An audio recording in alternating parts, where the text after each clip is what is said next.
Have you ever asked yourself, why do I keep chanting the Buddha's name and feel nothing? Have you ever doubted whether the Buddha hears you, whether the sound of your voice is reaching beyond your own walls? What if the silence you experience is not the absence of response, but the result of distance, not from the Buddha, but from your own heart? Welcome back to the channel, friends. It's always a joy to see you return for another moment of reflection, learning, and inner exploration. Today we are diving into a question that sits at the core of many spiritual practices. Why do some people experience profound connection and response during recitation, while others feel only emptiness and echo? This is a conversation about faith, sincerity, and the very heart of spiritual discipline, because chanting isn't about sound, it's about presence. It's not about quantity, it's about connection. Let's begin by breaking down a common misconception, the belief that chanting is a transaction. Many people subconsciously approach it like this: if I chant more, if I pronounce every syllable correctly, if I hit the right rhythm, then surely I receive blessings, visions, dreams, or divine response. But this isn't how real spiritual practice works. Imagine writing a heartfelt letter to someone you love. You don't count the number of words to guarantee they'll love you back. You don't obsess over the font. You write from your heart. You pour your truth into the lines. And in doing so, the letter carries your energy, it becomes alive. This is what chanting is supposed to be. Every syllable of Velavistoka, or whatever sacred name you invoke, should be a ripple from your inner sincerity. If it isn't, it's just breath moving through air. There's an old saying in Pure Land Buddhism, better one name recited with the heart than 10,000 with the mouth alone. It's not about how much you chant, it's about how present you are when you chant. Now let's talk about what often gets in the way of this presence.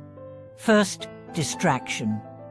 In our modern world, attention is a precious resource. We chant while checking our phones, while mentally reviewing to-do lists, while carrying resentment from earlier in the day.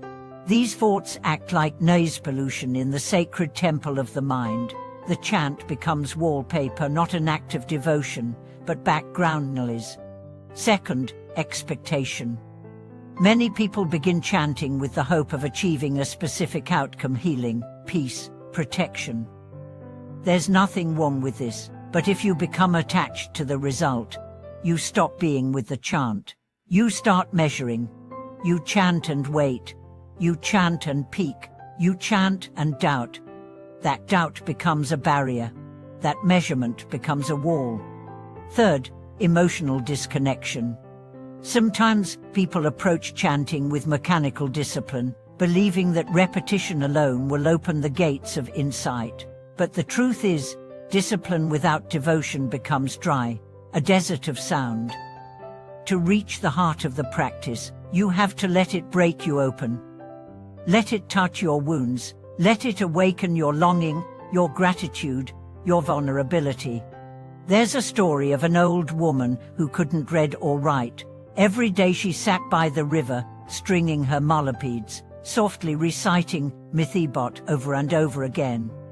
When asked why she did it, she said, "Because the world is too heavy for me to carry alone. This name is the only thing that doesn't break in my hands." That's real chanting. That's real connection. It's not about religious correctness. It's about sincerity so deep, so raw, that the chant becomes a lifeline. Not a duty, not a performance, but a return to who you really are. Let's now turn to the concept of resonance. When a musician strikes a perfectly tuned string, another string nearby, if it's in harmony, will begin to vibrate. This is resonance. The energy moves invisibly, but powerfully. Your heart works the same way. When you chant with full sincerity, even if it's silent, even if it's weak, it resonates, and the resonance creates connection not just with the divine, but with your deepest self. This is why ancient texts describe the Buddha as not far. The distance we feel is not spatial, it's internal. When the heart is clouded, closed, distracted, it cannot resonate. So how do we open it? Start by slowing down. Don't rush your recitation. Speak the name like it matters. Whisper it like a prayer. Let each syllable fall into the depths of your being. Use your breath as a bridge. Inhale with reverence, exhale with surrender. Let the name ride your breath like a sacred offering. Engage your imagination. Visualize the presence of the Buddha not as a statue, but as a living light. Picture that light resting on your forehead, in your chest, round your hands. Chant as if you're standing face to face with unconditional love. Bring your pain. Don't leave your heartbreak at the door. Bring it into the chant. If you're angry, chant with your anger. If you're tired, chant with your exhaustion. The name is large enough to hold all of it. You don't need to be perfect. You just need to be present. And finally, let go of needing to feel anything. This is the paradox. When you stop chanting in order to feel something, and start chanting simply to be with the name, that's when the miracle begins.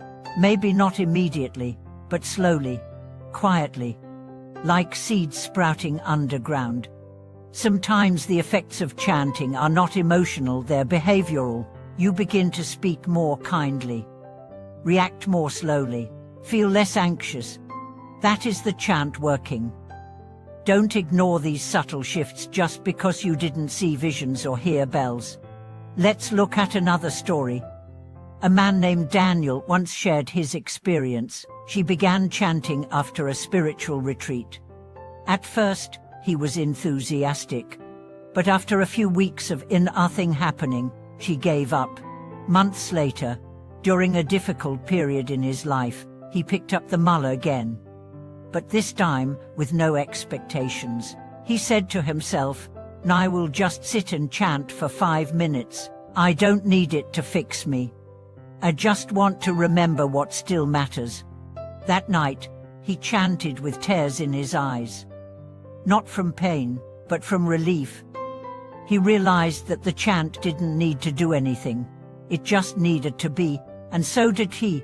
That's when the chant became real.